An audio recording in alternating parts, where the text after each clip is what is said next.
Hey, yo, it's me, Pops Van Marmalade, and you're watching the Comics-Related Madness Network. Huh? So come get some. CromCon. CromCon.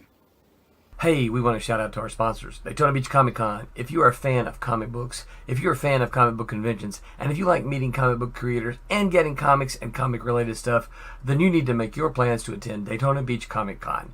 This year's show is September 9th and 10th. Silverline will be there, so you should make your plans to be there too. We'll see you there.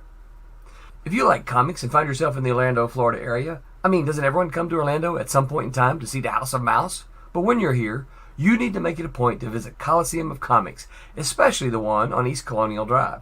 They carry Silverline Comics, even a limited edition Coliseum of Comics version of our comics. So, when you go, be sure to ask for Silverline Comics and tell them we sent you.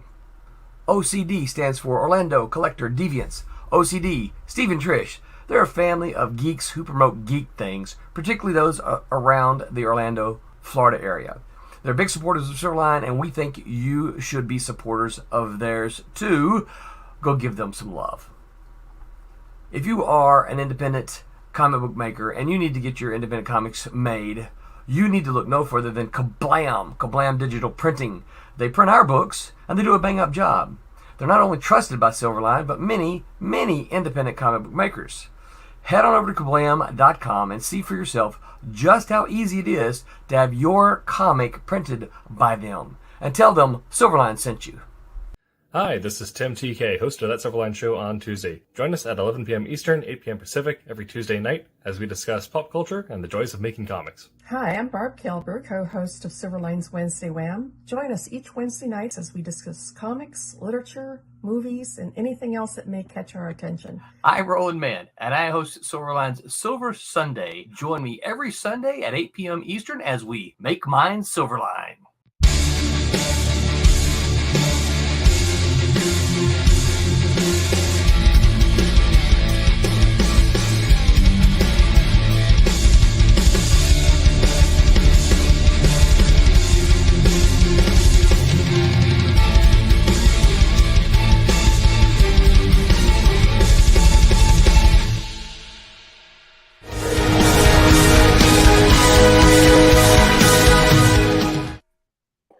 Oh, we're on already. That was fun. Hey, good evening, everybody. Welcome to the Wednesday Wham. It's Silverline Comics here. We are getting ready to chat about our topic this evening with the wonderful Barb Kalberg, the Empress of Inks, and the venerable artist Rob Davis, the Emperor of Pencils and Inks and who knows what else. And me, I just color stuff. And you can draw too. Come on. I just sometimes draw. Yes.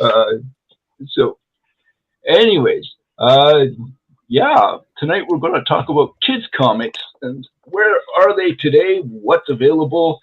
I have done a little tiny bit of research on this, and when I say little tiny bit, I mean like what I managed to look at in the last hour or so and a couple days ago. Yeah. I have no idea what's been out in the world of comics for kids, probably for a good 20 years. When I was a kid, I read Donald Duck and Mickey Mouse and Hot Stuff. Little Lulu. Casper the Friendly Ghost. Little Lulu. Richie Rich.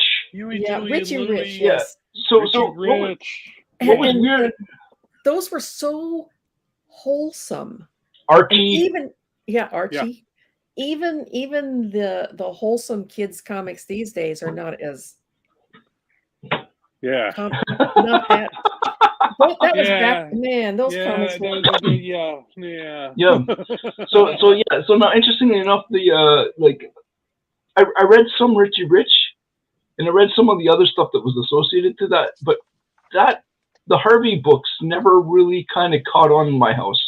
They weren't quite like, they were just kind of like, they were always kind of. They were. It was the same thing over and over again, I think. That was the problem with them. It was just a riff on pretty much the same thing over and over.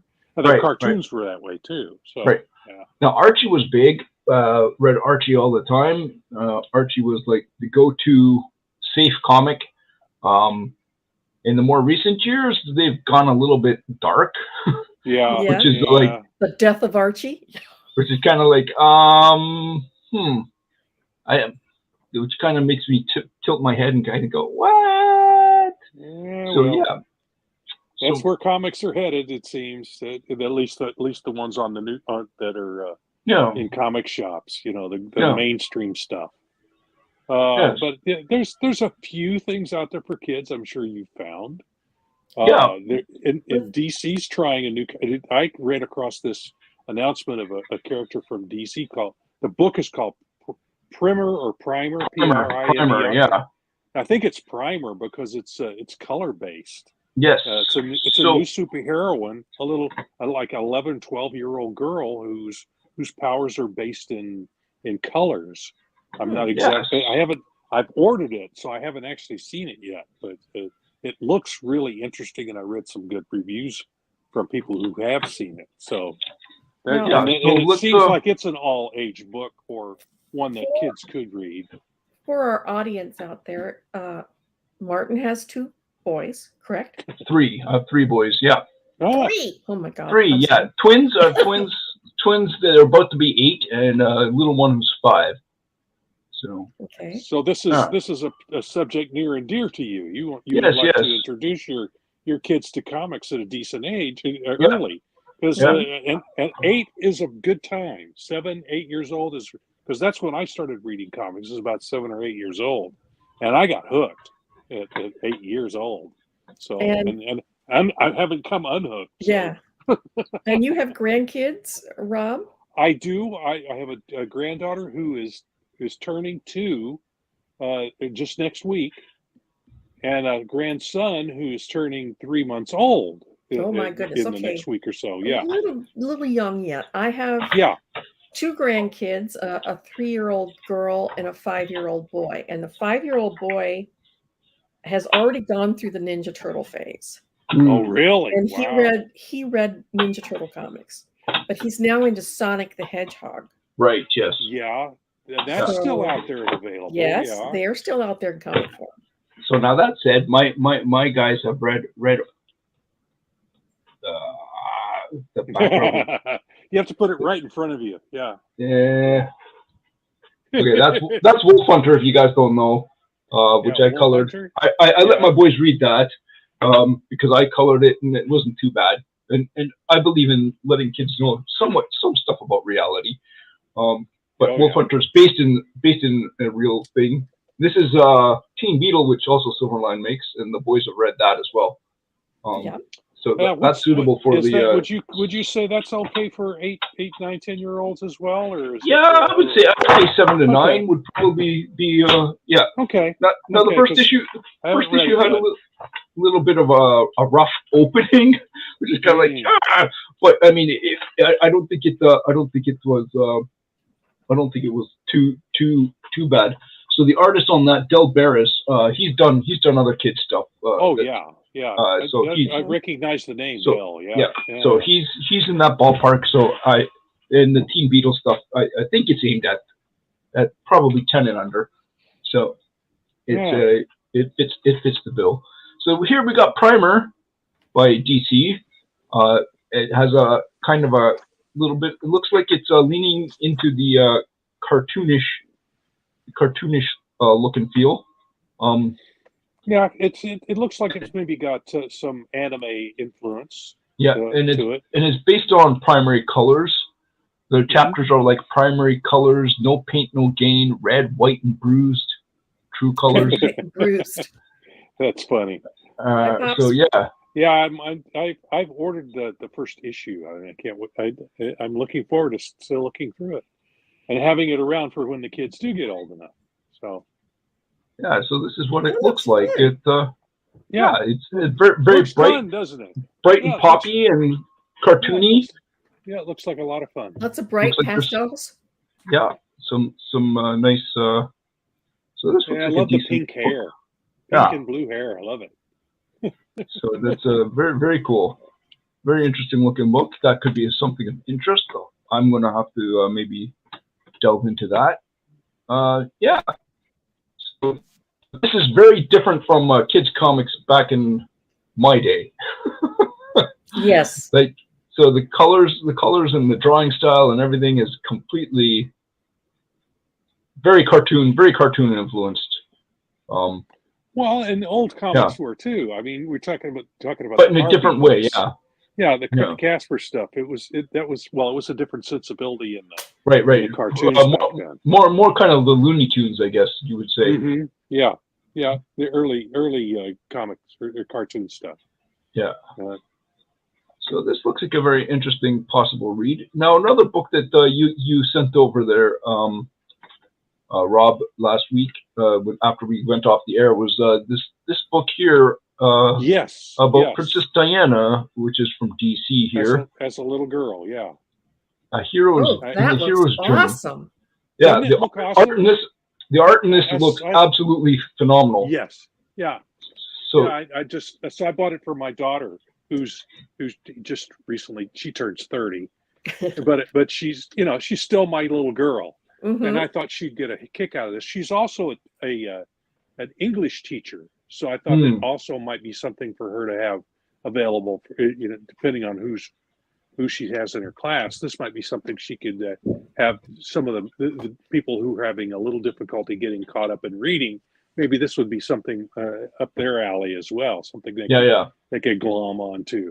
But it looked like a lot of fun. I did not get a chance to look through it when I bought it, but because I didn't want to mess it up for her. But yeah, it looked like a lot of fun. I think I want to steal some of the ideas here. Go ahead. I said Roland has chipped in here. He has ordered. He ordered primer just yesterday. Yes. Oh yeah.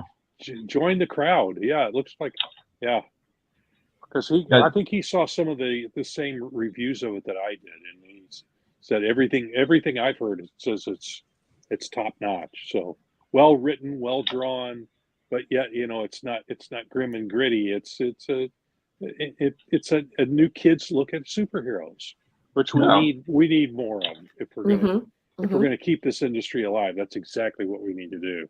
Oh yeah, when I was a teenager, I think a gateway drug. Yeah, when I was a preteen, I think I was interested in the Teen Titans. And back then, Teen Titans was more innocent than it is now. It's pretty grim and gritty at this point, but back then, Teen Titans was a fun tween type book. Right. Yeah. So this Diana book here, it just looks awesome. And after looking at it, don't tell Roland if he's listening. I'm going to steal some of the coloring ideas from this and put them into the Wolf Hunter too, because I can see what these guys are doing, and I'm like, oh, okay, that's what I should be doing, right? I've been what a little bit too. Does you look at other people's work and you go, I'm going to steal that technique. I do it all the time. Yes, I do too. I have a whole digital folder. I see something, I go, oh man, why didn't I think of that? How does that sentence take on it? Yeah, how does that sentence go? The sentence goes, good artists do it by themselves and great artists steal. Something like that. Yeah, it's not far from that. I've heard that same same quote. Yeah, it's very similar to that. Is Roland joining us? He is. Oh. Hey, Roland. Oh, oops. He popped back out again. Did we lose you? Oh my. Yep. There he comes. I'll add him. Oh my. Yeah. Roland, you sound like you're in a bathtub. Are you not joining? What? Not stealing, borrowing. Yeah. Oh, borrowing. Yes. Like I'm giving it back when I'm done. Because the eighth commandment is thou shalt not steal. So we just borrow and heavily lift from other artists. All right. I guess thou shalt homage. Yes, there we go. What I do is I have a digital file for my coloring of pages that I've really enjoyed, but I use it for a color palette. Yeah. All the things on this page look awesome. It works together. I'm stealing this color palette for this something I'm there's a nice feature in the newer versions of Photoshop where you can take the eyedropper and you put it on a page, and it will pull a palette from that page, which is kind of cool. Procreate does the same thing. Does it do that? It's I did it. I haven't used it very much, but I did it one time and I went, "Wow, this is something I got to use again." So that's pretty cool.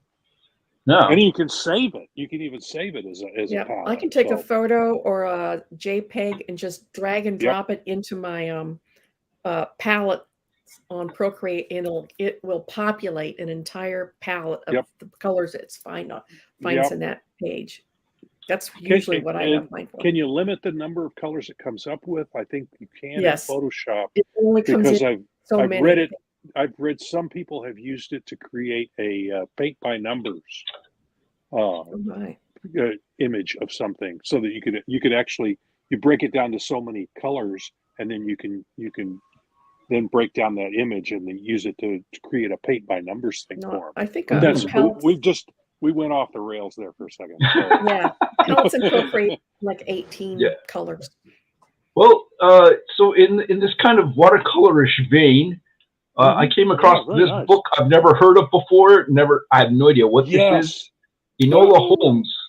Yeah, I'm guessing this is some sort of detective. For Primer and the Diana book, this popped up and then went, wow. She had 2 Amazon movies, which are amazing. Based on these graphic novels, Holmes. I believe. I loved them. Mm-hmm. So this stuff to me is just fantastic. Like, this is beautiful stuff. This is gorgeous. This is right up my alley. Very, very watercolor paintery. Yes. Yeah, painterly. Very nice. Interesting style. I like it a lot. And back in the day, like, comics wouldn't even be like considered to be like this. So like this is pushing the envelope, kind of taking things in a new direction. Yeah. I like it a lot. So this might be something that might be of interest to some people somewhere. That looks awesome. It looks beautiful. And there's 2 or 3 of those. I think there's a few. There's a few of them. I know there's at least 2, and there's probably 3 graphic novels. Yeah, there they are. Yeah, it looks like there's 2 for sure. Yeah. Well, let's. Ladies and gentlemen, we are now shopping online. Welcome to Silverline Shopping, and Enola Holmes. Looks like they have some sort of. Is this a comic, or is this a? That's a novel. That's your. So this looks like. Is that a novel? Oh, that's an audio. That's an audio book. Oh, okay. It looks like there's 5 books in this series. Well, there you go. So. Very cool. So that's a kind of an interesting look. Yeah. Now, back in the late '90s, there was an interesting comic that came out, and so looking at this kind of like more authentic. I don't know. Is that the right word? Authentic, more kind of like artsy stuff was. If I can find it here. Oh no, it's over here. Sorry, it's in my other window. Did this window show up? Nothing's changed. Nothing's changed. You gotta take this one off before you can share the next one. All right. We will. Settings. Stop screen. Present. Do I have to stop the screen? Yours. Yeah. Yep. Stop screen. Okay. Okay. There we go. Present. Slides. Share screen. Let's go to the. Here we go. I don't know if you knew about this.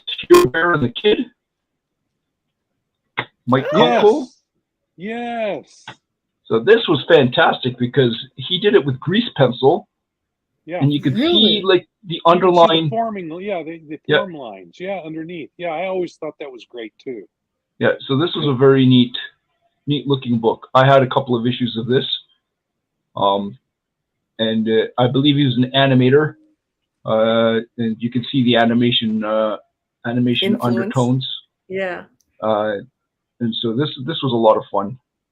Exaggerated facial expressions. Very much animator. Yeah. Type.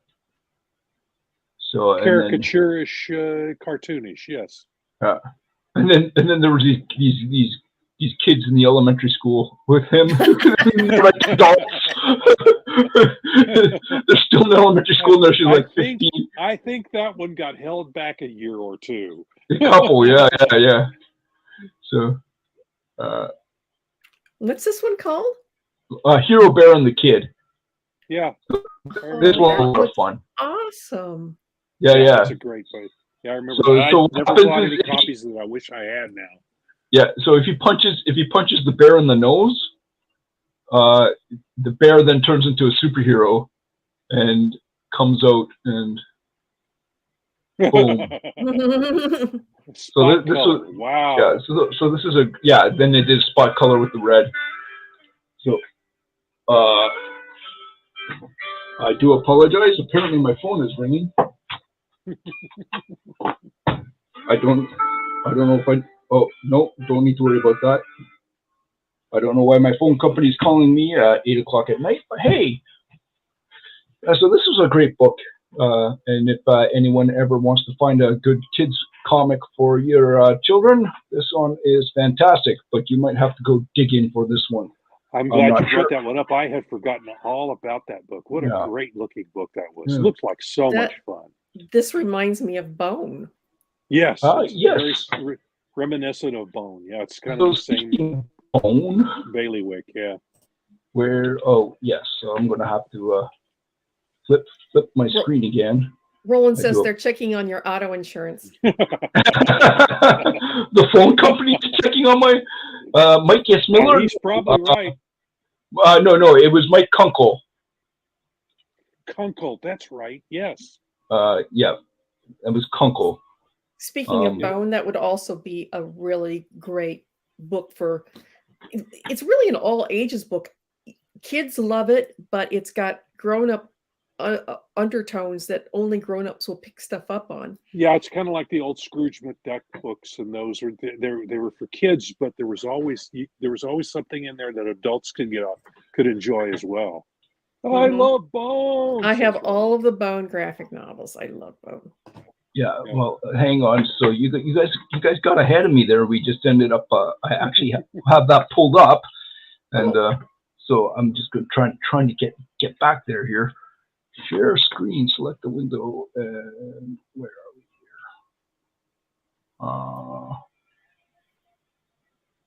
here? Why is it not showing up? I don't know. Something that I wish they still put out, which I worked on back in the 90s, was the Barbie comic books. And back then I resented it because that was all that Marvel would give me. But it wasn't until many, many years later that I had a bunch of Marvel comp copies of Barbie that I started taking to shows with me, and they just flew off my table. I could not keep them on my table because parents or little girls were buying them so fast. And it struck me then that for a lot of these little girls, that was their first exposure to comic books, was the Barbie books. Yeah. So yeah, I don't know why they stopped doing those. I don't know. No sense to me at all. I remember a friend of mine from Kansas City, Anna Maria Cool, worked on those books. No, I was her inker. Yeah, I was going to say, I think you inked her. Yes. Yep. So, and she was on those for quite a while, and then when that ended, I went, why did they do that? Because little girls were eating those up. So I don't know. I don't know what the reasoning was. Maybe the license got too expensive. I don't know. It's very possible. Mattel was very, very picky. All right. Yeah, we're looking at the Great Cow Race. How can you beat the Great Cow Race? You can't. So that was actually the only two issues that I had of Bone were the Great Cow Race, but I loved them. They were great. how would I put it? It was in a weird way. It's a modern take on Mickey Mouse. Like the fundamental shape of Bone is Mickey Mouse without the nose and ears, or pants. So yeah, they were hilarious. Stupid rat creatures. I know. Quiche. They always wanted Yes, quiche. the rat creatures wanted quiche. They wanted quiche and they wanted to eat Bone. Yeah, and yet this underlying plot line of good and evil, yes, and magical powers, but that was not the main point. That the comedy was the main drawing point. Yeah. Now, would you say there was a hint of Narnia in there? Yeah. It's got fantasy elements, definitely. Yeah. So yeah. Anyways, there's some I'm gonna Khan in there a little bit on that one. Yeah, and that looks like a little like Scrooge McDuck. Yeah, wow. So there we go. That Jeff Smith, there. Yeah. a novel by Tom Snigowski. So did they do a bunch of novels? Well, I don't know, because I hadn't heard about the Quest for the Spark, because now I'm going to have to go look. This is interesting. Okay, so Jeff Smith, I guess he got this guy Tom Snigowski to write for him after a while. Interesting.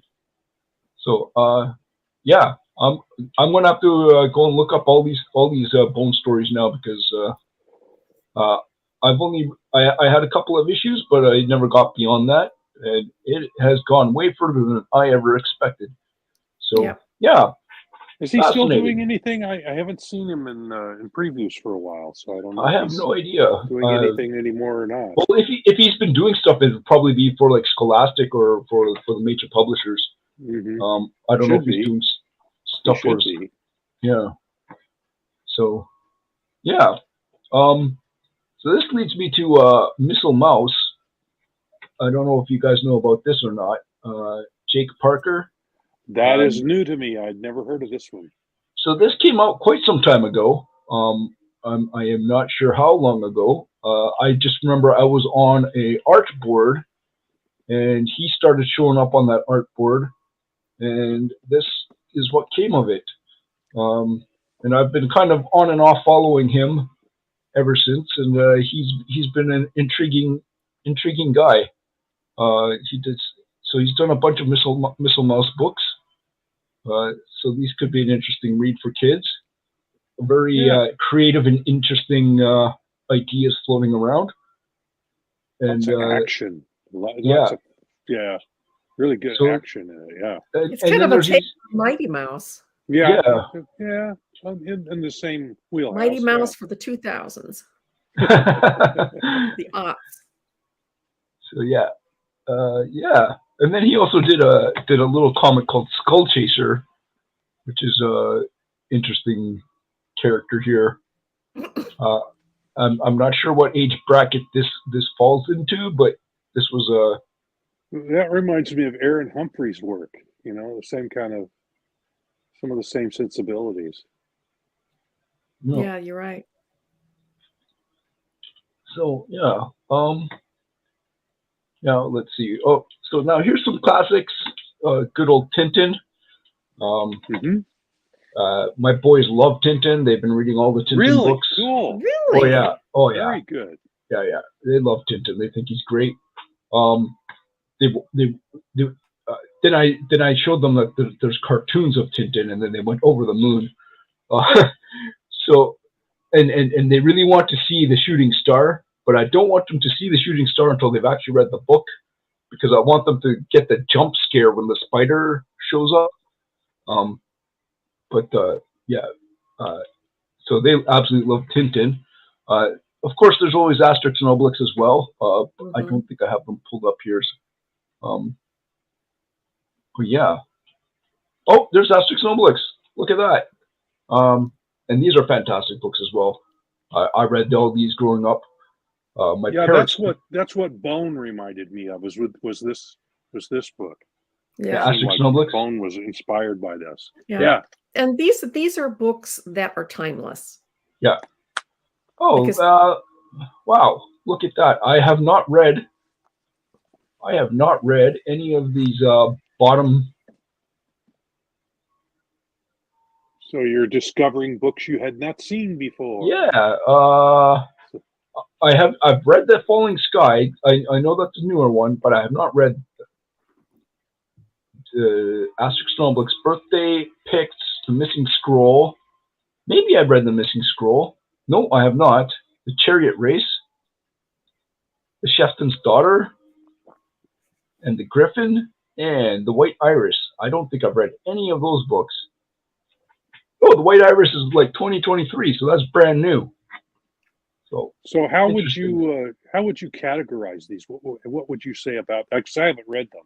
I've just seen the artwork from them, and I get the feeling that Bone was kind of inspired. This would be historical fiction. Okay, so yeah. So it actually deals with real events, or sort of, yeah. So they're in the time of Julius. They're in the time of Julius Caesar. Okay. And so the stories of further back than that, but yeah. Okay. So the whole premise of these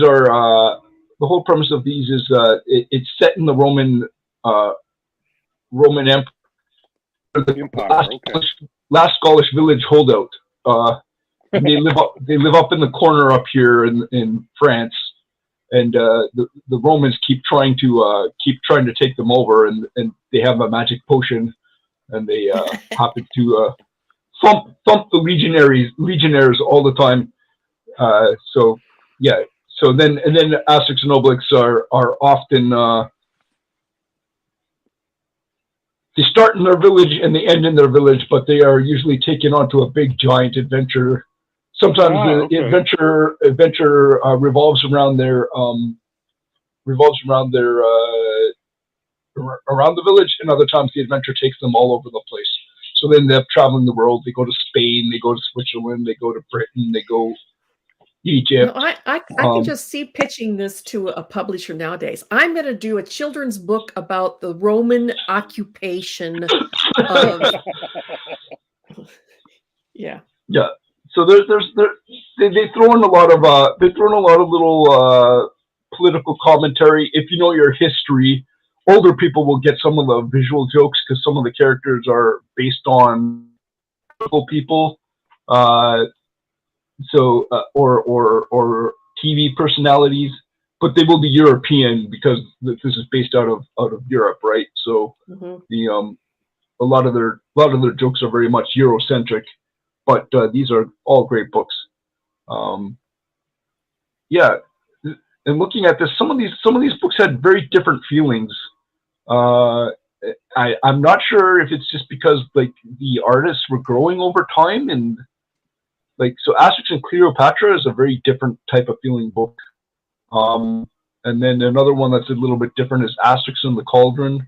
This had a different kind of feeling. Now, when you get to the newer books, the original artist, he passed away. So the later books are done by someone else. But I still think they stick his name on the book as in that he's an homage. Yeah. So, but usually the artist is somebody new. Yeah. No, but they're great books. Lots of wordplay in them. But I read one of them. This one here, Asterix and Son, was my parents' favorite. It starts with chicken telling her husband to wake everybody up in the village, and my parents couldn't get over that opening scene. They just laughed their heads off. But I read one of these recently, and I realized that the translation wasn't as clean as I thought it could be, which was interesting. I was like, oh, okay. So anyways, yeah, so that's a great series. If you want to keep your kids occupied for hours and hours. But let's see what we got in the more modern stuff here. I came across this. This is probably more tweenish. Yes. I have no idea what it's about, but Well, I'm assuming it has something to do with being a werewolf. Well, let me tell you something. If it's got werewolves or vampires, the teenage girls are going to love it. That seems to be the rule of thumb. This, yeah. So I just put 2 and 2 together just now after I looked at that image, and yeah. So this is an interesting style. I kind of like it. It's clean and modern. So yeah. If it's got full of teen angst, then yes. Yeah. Now we didn't get to the action stuff, but that might be an interesting book. Well, what do we got here? Be prepared. So I'm pulling a lot of these books just because kind of want to see, like, there's this interesting thing that's going on, and a lot of these books have a similar look and feel, and I'm not sure what to make of that. But interesting approaches, and they're a far cry from superhero comics. They are. And while I'm not particularly fond of this particular style, it's very popular right now. Yes. This style. Yeah. But I'm an old fogey, so what do I know? So yeah, this would not be something I would pick up, but it looks right. Interesting, and I can see how it would appeal to kids. Mm-hmm. Yeah, definitely. Yeah, what my grandkids watch on TV just drives me absolutely berserk. It makes my teeth grind. It's so horrible, but they're loving it. Yeah. Now I came across this. I kind of like this. This is kind of neat. I like the look and feel of this. Manu. I have no idea what it's about, but like, it's interesting. Spanish, or I'm wondering because of the upside down exclamation points, whether it's Italian or Spanish or. Well, the person who made it is Kelly Fernandez. Okay, Fernandez. Okay, yeah. So it would be probably be Latin of some sort. Yeah. So this is a intriguing look. This is an interesting one. So let's see, what do we got here? Lightfall. Oh, this looked like an interesting. This popped out to me as something that might be of interest. Oh, now that looks interesting. It does. I love that that style is really interesting. So, yeah, it's got some Lord of the Rings influence there. Yeah. So this is something that could be intriguing, and it's got a little bit of that watercolor look again. Painting style, yeah. Oh yeah, that is pretty. That is nice. So this could be a book of interest for folks. Yeah, with a cartoon style with a realistic watercolor coloring sense. Yeah, nice, very nice. And then I came across this, and this is one of those books which is the more modern. I have no idea. Like this, I just brought it up because this is the style that's kind of a dominant style at the moment, or has been for a while. Kind of influenced by like the things like Adventure Time and, I don't know. I don't know what to make of this. Well, I mean, if you look at the newer cartoons on the Cartoon Network, they have a lot of this feel, this sort of feel to them. That's what so I think told you. That's the modern cartoon. Makes my teeth hurt. Yeah. Yes. Yeah. I can't watch any of that either. So no. That's it. I mean, there's skill involved here. It's just. Oh yeah, definitely. Yeah. But is it? My grandkids love it. So we're talking about what kids would love. Yeah. Doesn't mean what we would love, but my grandkids love it. Now this one like struck me as peculiar, so I had to bring it up because this is Paul the Apostle, but you've never seen it before. So that would be the character from the Bible. Yeah. And but he's a cat? Some sort of cat deer thing? I don't know. And it's like wow, okay. That's an interesting take. Yeah. So this is okay. Broad Street and Bear Truth. I've never heard of this company before, but this is a very interesting take on your Bible story. Very colorful. Yeah. So if you want a Bible story for your kid that looks like nothing you've ever seen before, this would be your book. Very, very interesting. So, yeah. Pages 9 to 136 are not included in this sample. And we're okay with just sampling. So sure. Yeah. So you get your money's worth out of this book. So, anyways. And I think we had touched on this one before we went on the air, and Captain Underpants. You said it was full of a lot of bathroom humor, but you know what? Little boys love bathroom humor. I know, because I have a 5-year-old grandson, and every time you say fart, he bursts out laughing. Mm-hmm. So, you know. Now, I've known about this one for years, and this one's cute as all get out. Owly, yeah. Like, how can you not love this? This is just the cutest thing ever. Like, I mean, the guy who created this, he must just have the funnest days, right? Like, just like, I would love to like sit in his house and just like watch the letters come in. I love Owly. Like, this is like just so cute, like the cutest thing ever. It's an owl. Yeah. So there's also Action Kitty by Art Baltzar. I just thought of one by a friend of mine from Kansas City. Used to work for Hallmark. It's called Halo and Sprocket. Halo and Sprocket. Okay. Yeah, I've heard of that.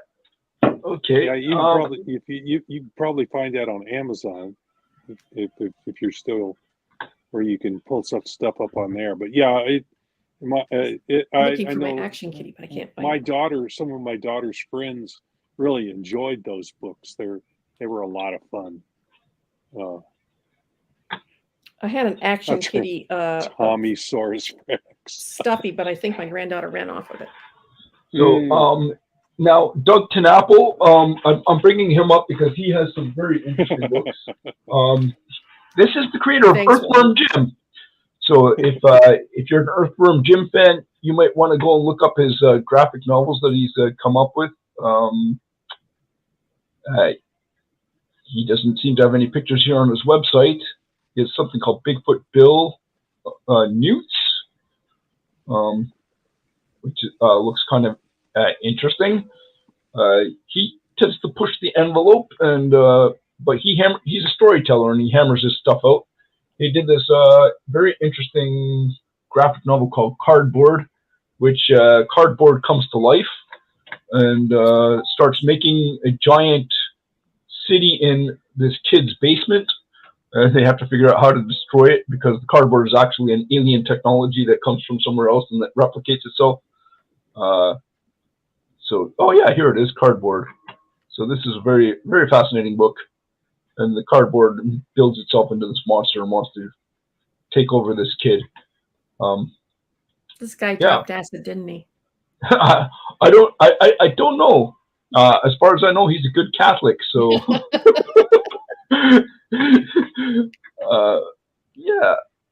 let's see here. And then if you're looking for graphic novels from a publisher, First Second Books usually has graphic novels for a variety of ages. And all of these art styles are kind of like, outside of the norm for superhero comics, and like very not a thing wrong with that. Yeah, and that makes things diverse and interesting. So yes, yeah. And comic books early on had more cartoon influence to them than they have today. They've gone since the Neil Adams days. They've kind of gone more for a more realistic rather than a cartoony look. So I don't mind seeing some of that come back, some of that cartoon influence, because that can be a lot of fun to use. Yeah. So the interesting thing is that I think some of the more kids-oriented books might be influenced more from the European market than from the North American market, and they might have adopted some of the more because not to be how do I put this? Not to be insulting to the Americans, the Europeans have had a little bit more of a literary approach to their comics. Yeah. So this is Cleopatra in Space, which is an interesting adventure comic, which might be appealing to some people. Oh, wow. Yeah, it has a very cool look and feel. Oh, okay. I thought there was more pages to read, but apparently not. And this is several different. Oh, here we go. That's a color. Yeah. So that's a very cool looking book.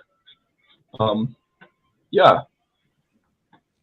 Now, one of our friends has produced a book, Mr. Belcher, called Man in the Mask, and this could also appeal to an all ages bracket, and especially tween boys, I think, would really get into this. Yeah, I think so. When you're just getting really interested in the superhero genre, around 8, 9, 10 years old, I think this would be a great time to jump into this story. Yeah, it's clean, fun. Yeah, it's not the grim and gritty stuff that you see in most mainstream comics these days. It's more like the 40s and 50s Batman stuff. Yeah, a little more fun and a little offbeat, and it's very clean style, so it's easy to read. Yeah, and then Rob has produced this wonderful series, Mr. Jigsaw. Yeah, I am not the artist on this. I am the publisher. That's my publishing. That's my publishing arm, Redbud Studios. But it's written by Ron Fortier, my partner in crime with Airship 27, and it's drawn by artist Gary Katu, who lives out in Hawaii. And it's Gary. Yeah, you probably have. He's done a lot of inking and lettering as well, like a lot of lettering. Yep, I worked with him at Now Comics. Mm-hmm. And the character is called Mr. Jigsaw, and he can disassemble himself. He can pop off his hand or his arm or his head, and as you can see, this bulldog is carrying off his hand, and they're chasing him across town. So that's the story in this particular issue that you've got pulled up there. But yeah, and the parts work independently of the body, so it's an interesting concept for a superhero character. And there's a little bit some humor. There's a little bit of pathos occasionally, but mostly humorous and fun superhero style. It's comedic. It has some fun, silly stuff happens. So as you would expect with a character, can take off his hand and do weird, or his arm and hit people, swing the arm at people. Hey, give me a hand here. Okay. Yeah, or he'd pull his hand off and throw it at somebody. So yeah, it's a lot of fun. But this is a book that Ron and Gary started at Charlton Comics back in I believe it was the 70s. The first issue they did, and it ran for a few issues. It's been at several other publishers since, and Ron wanted to collect it all in one spot, so we started reprinting the stories, and people wanted more, so Gary and Ron started writing and drawing more stories. So we're up to what was it, 18 issues, I think now. They're all available on Indie Planet, and if you have a tween or a young kid, there's nothing in here that would offend you or them. So here's a question then, and I think a part of part of why I wanted to kind of delve into the topic a little bit. And we got 10 minutes left, but hopefully we could at least touch on it a little bit. Is a lot of people say the North American comics market is dying, I don't know if it's the North American comics market is dying, but I don't think so. Is it possibly the superhero comics are dying?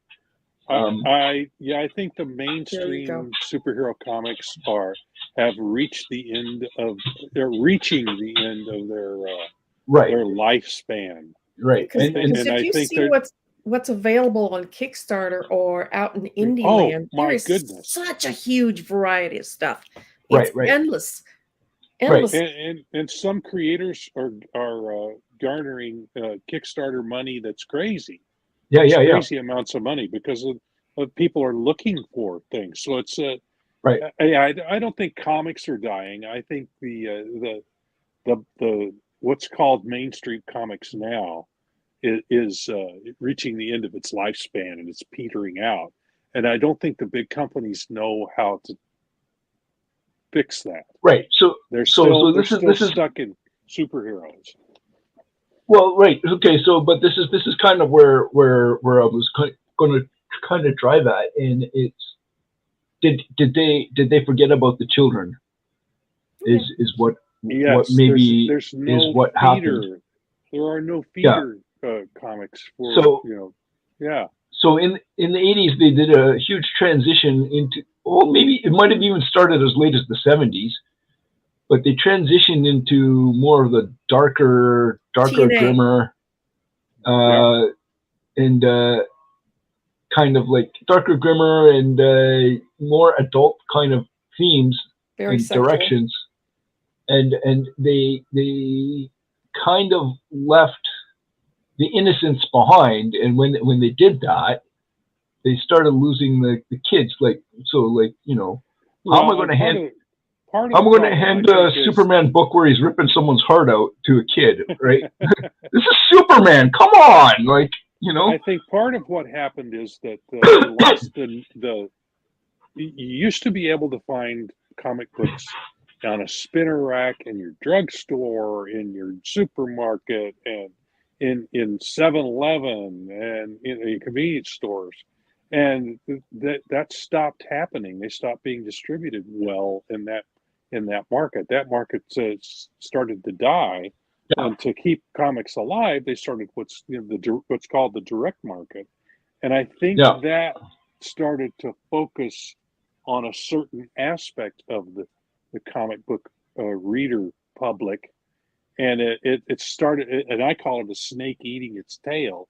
As those folks age out, there's nothing replacing them. There's nothing feeding the other kids, the kids, anything that will lead them to read anything, read those older adult type comics. There's nothing helping them get into it.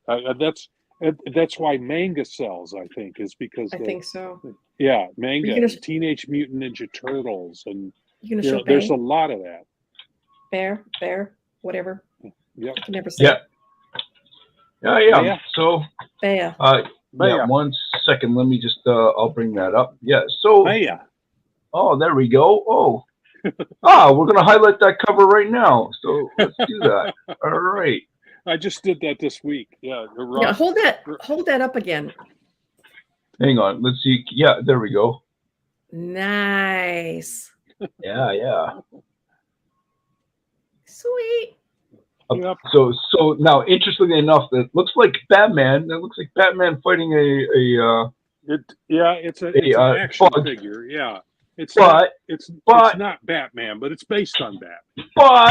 But that's when you see the colors, you'll see what's going on. Hang on, where are we here? There we go. Right. No, not that one. Those pages. Yeah. Where? Oh, there we go. All right. So I might allow. Let's get over to the right here.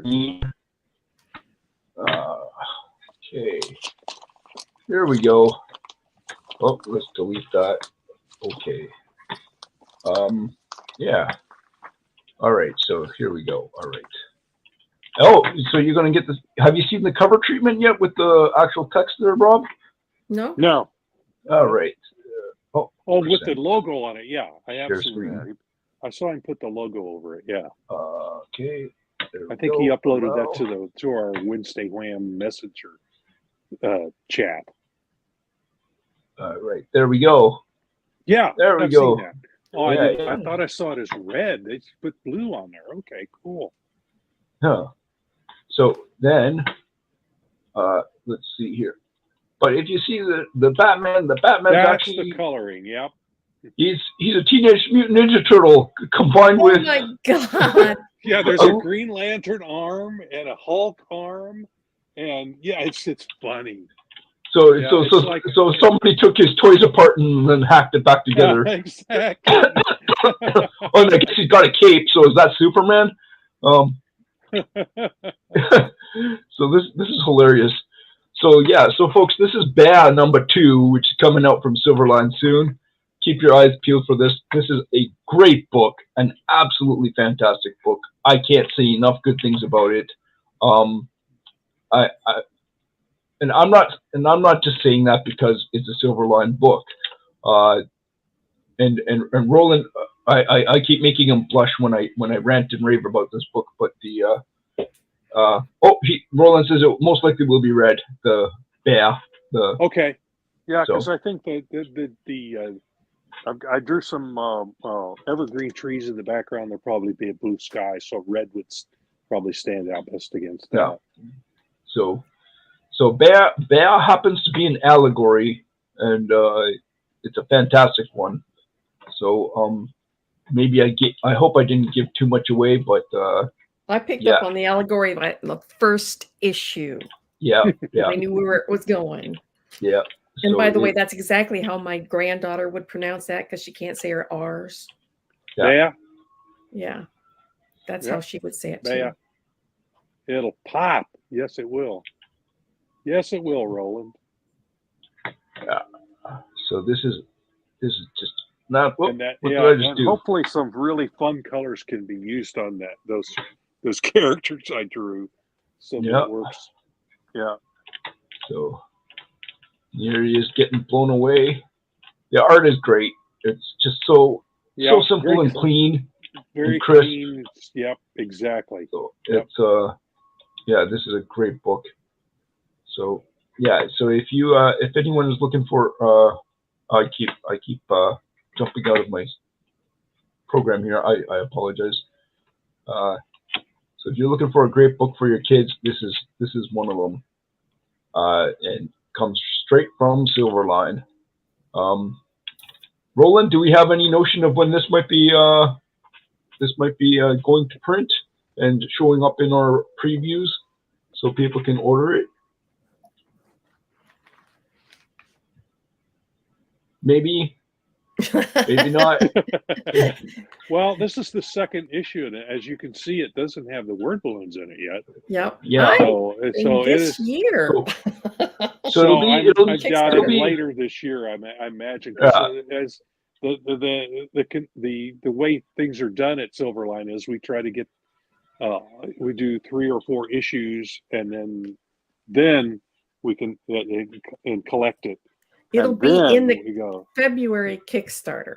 It is okay. Wonderful. In previews, he says. First, we kickstart a book, and then we put it in previews. Right. After we've gotten the first 4 issues done, it goes into previews. Okay. So he says in previews. He says in previews. He says in previews. No, February Kickstarter. Yep. So this book will be in a February Kickstarter. So, all right. So keep your eyes peeled for February, folks, for BEAH number 2 as a Kickstarter. And this book is absolutely worth it. And if you haven't got issue number 1, you can probably get issue 1 and 2 together when that happens. And it will. Oh, kickstarting February with Beyond the Stars number 3. Right. So, which I'm going to be doing a cover for. All right. Awesome. Hey, Roland, do you want a pin up? I can do a pin up. So we can try something there. So let me see. I'm gonna throw this in here. Let's see if I can. And then if you also want a book for about the teeny bopper age group, 12 and up. 12 and up. Yeah. Yep. Because there is some violence. That's about right. Yep, there is some violence in this, but nothing that you wouldn't see on TV every single night. Yeah. So this is Divinity, story about this wonderful girl who has healing powers from somewhere, and everybody wants her. And yep, she's 11 years old. And so it's yeah. I sell a lot of these to girls at conventions, at shows. All right. They want to self actualize with somebody their own age, and absolutely. Yeah, this is for the older set, 12 and up. So yeah. So going down our children's comics path tonight. Roland says PG-13 violence, probably not even that. Yeah, I think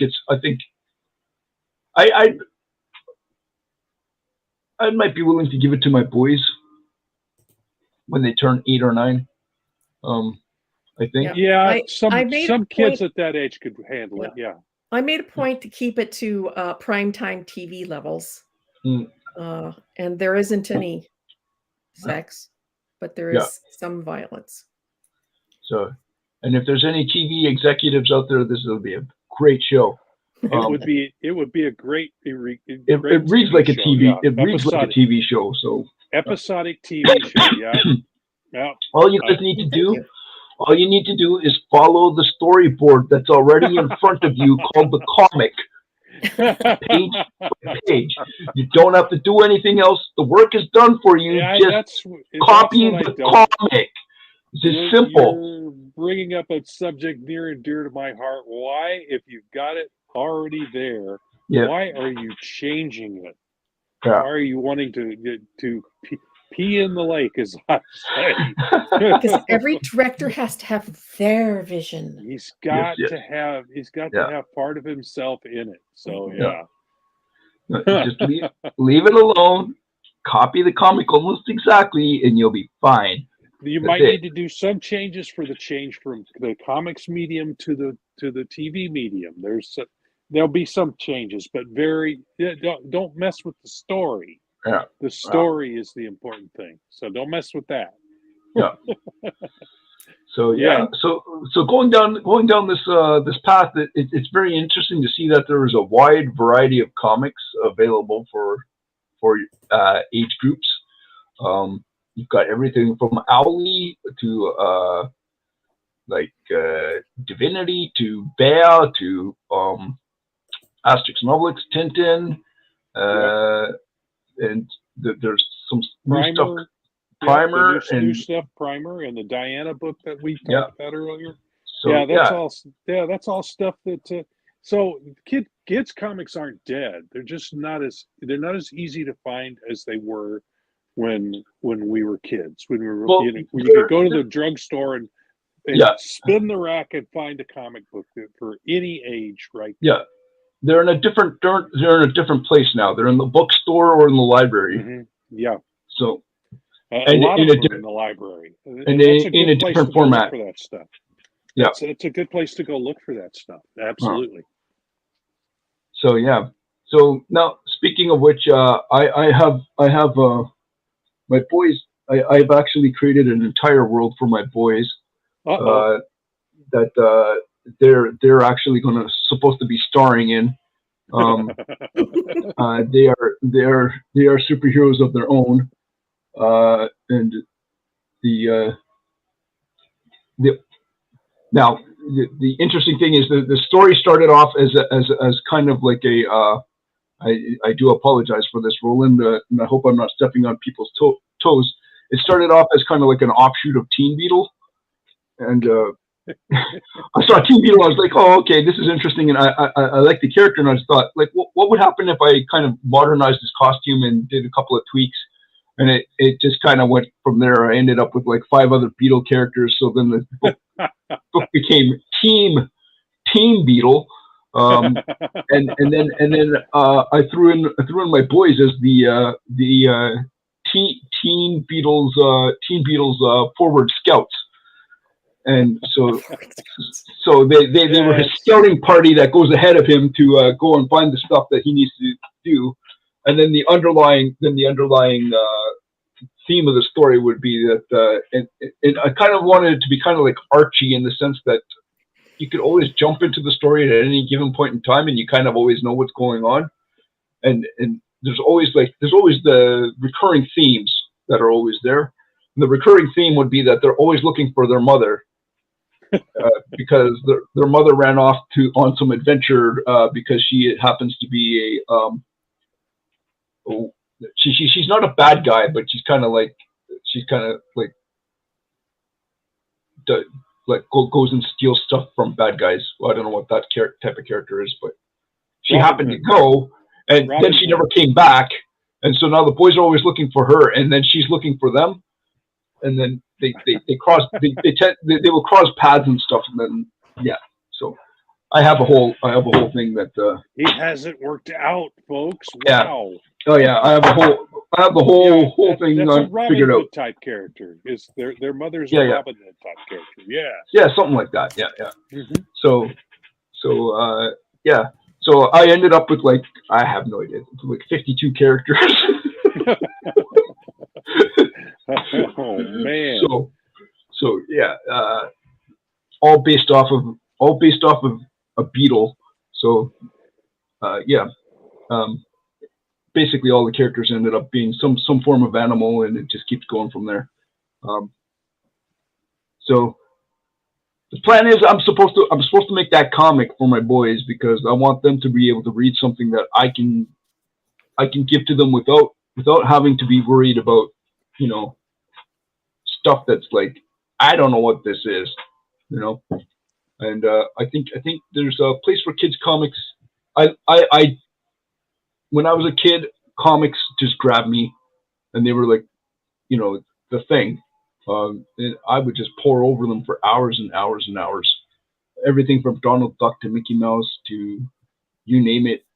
I read it, and I think some of the charm has been missing from comics for a long time, and I would like to see that brought back.